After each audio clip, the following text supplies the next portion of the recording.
அனைவருக்கும் வணக்கம். இது செட்டிநாடு கேட்டில் ஃபார்ம்ஸ், காரைக்குடி, சிவகங்கை மாவட்டம். பதிவு தேதி மே 4, 2026. இந்த விற்பனை பதிவில் நாம் பார்க்க இருப்பது ஒரு நல்ல சந்தன பிள்ளை நிறத்தில் ஒரு 3ஆம் மீத்து ஒரு தூய சர்க்கரை குட்டை இன பசு. தற்போது 8 மாதங்கள் சினை உறுதி செய்யப்பட்ட 4 காம்புகளுமே நல்ல தெளிவான காம்புகள். சிறிதளவு உடல் கூச்சம், மடிக்கூச்சமோ அதுபோல் எதுவுமே இல்லாத ஒரு சுழி சுத்தமான வீட்டு வளர்ப்புக்கேற்ற ஒரு அருமையான சர்க்கரை குட்டை பசு. கறவைத்திறன் பார்த்திங்கன்னா கன்று ஈன்ற பிறகு நேரம் 1.5 லிட்டரு கன்றுக்கு போக இருக்கும். முதல் முறையாக ஒரு நாட்டு குட்டை பசு வாங்கி வளர்க்க விருப்பம் இருக்கிறவங்களோ, வயதானவர்கள், பெரியவர்கள், பெண்கள், அதுபோல் யாவரும் கையாளக்கூடிய ஒரு நம்பிக்கையான ஒரு பசு.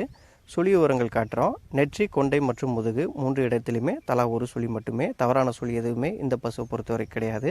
தவறான சுழிகள் இருக்கக்கூடிய எந்த ஒரு பசுமே நம்ம பண்ணை மூலமாக நம்ம விற்பனை செய்வதும் கிடையாது. அடுத்ததாக கயிறு மற்றும் நடை பழக்க வழக்கத்திலும் பார்த்திங்கன்னா எந்த விதமான ஒரு குறைபாடுமே கிடையாது. இந்த அழகான 3.25 அடி உயரம் கொண்ட சர்க்கரை குட்டை சினைப்பசு உங்களுக்கு பிடிச்சிருந்ததுன்னா ஸ்க்ரீனில் தெரியக்கூடிய எங்களுடைய தொடர்பு எண்ணுக்கு தொடர்பு கொண்டு நீங்கள் பேசி வாங்கிக்கலாம். முடிஞ்ச அளவு நாங்கள் தமிழ்நாடு முழுவதும் வாகன வசதியும் ஏற்படுத்தி கொடுக்குறோம். தொடர்ந்து நம்மளுடைய சேனலை பாருங்கள். இதுபோல் நிறைய நல்ல குணமான நாட்டுக்குட்டை பசுக்கள் விற்பனைக்கு வந்துக்கிட்டே இருக்கும். உங்களுக்கு பிடித்தமான ஒரு பசுவை எங்களிடமிருந்து வாங்கி பயன்பெறுங்கள். நன்றி.